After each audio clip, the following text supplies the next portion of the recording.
அதிமுகவின் இறுதி கூட்டணி எடப்பாடி வெளியிட்ட திடீர் அறிவிப்பு. நண்பர்களே, அதிமுக தொண்டர்களாக இருந்தீங்க அப்படின்னா மறக்காம நம்ம சேனலை சப்ஸ்கிரைப் பண்ணிட்டு இந்த வீடியோக்கு ஒரு லைக் பண்ணிருங்க. அனைத்து இந்திய அண்ணா திராவிட முன்னேற்ற கழகத்தை பொறுத்த வரைக்கும் நம்ம அனைவருக்குமே தெரியும், எடப்பாடி பழனிசாமி பொதுச்செயலராக இருந்து கொண்டிருக்கிறார். அவர் பொதுச்செயலராக மாற்றமடைந்தது நிறைய பேத்துக்கு பாத்தீங்க அப்படின்னா வைத்தறிச்சலாகத்தான் இருந்தது அப்படின்னே கூட சொல்லலாம். காரணமாகத்தான் ஏகப்பட்ட வழக்குகள் என்பது இதுவரைக்கும் தொடுக்கப்பட்டிருக்கிறது. அந்த வழக்குகளை புறம் சமாளித்த எடப்பாடி பழனிசாமி அடுத்த கட்டத்தை நோக்கி நடந்து கொண்டிருக்கிறார். அதிலும் இரட்டை இலை சின்னத்தை எப்படியாவது முடக்கிவிட வேண்டும் என ஒரு கூட்டம் என்பது இருந்து கொண்டுதான் இருக்கிறது. இரட்டை இலை சின்னத்தை முடக்கினால் மட்டும்தான் எடப்பாடி பழனிசாமியை வழிக்கு கொண்டு வர முடியும் அப்படின்னு அவங்க நினைப்பாக இருந்தாலுமே இரட்டை சின்னத்தை முடக்குவதற்கு வாய்ப்புகளே கிடையாது. இப்படிப்பட்ட ஒரு சூழலில் அதிமுக பாஜக கூட்டணி என்பது அமைந்திருக்கிறது. அதற்கடுத்து தமிழ் மாநில காங்கிரஸ் தேமுதிகவுடன் பேச்சுவார்த்தை என்பது நடந்து கொண்டிருக்கிறது. அதே போல பாமகவுடன் பேச்சுவார்த்தை என்பது நடந்து முடிக்கப்பட்டு விட்டது அப்படின்னு சொல்லலாம். சீவகத்தின் மூலமாக பாமகவிற்கு 35 தொகுதிகளும் அதே போல ஒரு மாநிலங்களவை தொகுதியும் கண்டிப்பாக கொடுக்கப்படும் என எடப்பாடி பழனிசாமி தரப்பின் மூலமாக உறுதி என்பது கொடுக்கப்பட்டிருக்கிறது. பாவிலே அப்பா மகன் பிரச்சனை என்பது இருக்கிறது. அந்த பிரச்சனையுமே மிக விரைவாகவே பேசி சரி செய்யப்பட இருக்கிறதா. சரி, இதெல்லாம் ஒரு புறம் இருந்தாலுமே தற்சமயம் கூட்டணி பற்றின அனைத்து விஷயங்களையும், அதாவது அடுத்து எந்த கட்சியிடம் கூட்டணி பற்றி பேசலாம் அப்படிங்கிற முடிவிலே எடப்பாடி பழனிசாமி அடுத்த கட்ட வேலைப்பாடுகளை பார்க்க ஆரம்பித்திருக்கிறார் அப்படிங்கிற செய்திகள் வெளியாகி கொண்டிருக்கிறது அப்படின்னே சொல்லலாம்.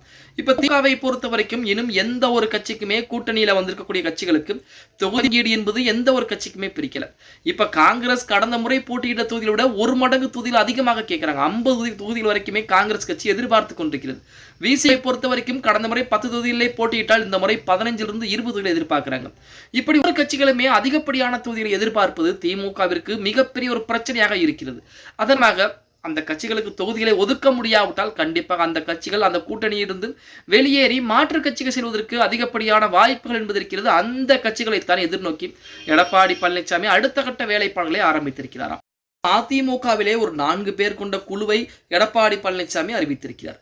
அதனுடைய வேலை என்ன அப்படின்னா, அடுத்து எந்த கட்சியுடன் கூட்டணி என்பது பேசலாம், கூட்டணி என்பதும் பேச்சுவார்த்தை ஆரம்பித்த உடனே இத்தனை தொகுதிகளை தருகிறோம் அப்படின்னு சொல்லி கூட்டணியுடைய இறுதி முடிவை எடுக்கக்கூடிய வேலைப்பாடு தான் அந்த 4 பேரும் அந்த முக்கியமான நபர்களை பூராமே அந்த வேலைப்பாடுகளை பார்க்க இருக்கிறார்கள் அப்படிங்கிற மாதிரி செய்திகள் என்பது வெளியாகி இருக்கிறது.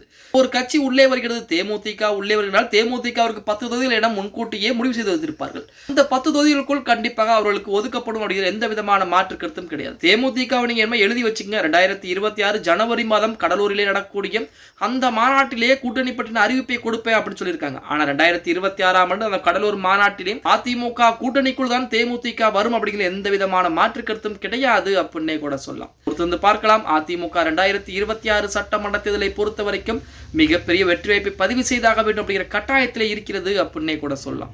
வீடியோ பிடிச்சிருந்தா மறக்காம லைக் பண்ணிருங்க. அப்படி நம்ம போடக்கூடிய வீடியோ பத்தின கருத்துக்களை உங்களுடைய கருத்துக்களை மறக்காம கமெண்ட் பாக்ஸ்ல பதிவு நண்பா.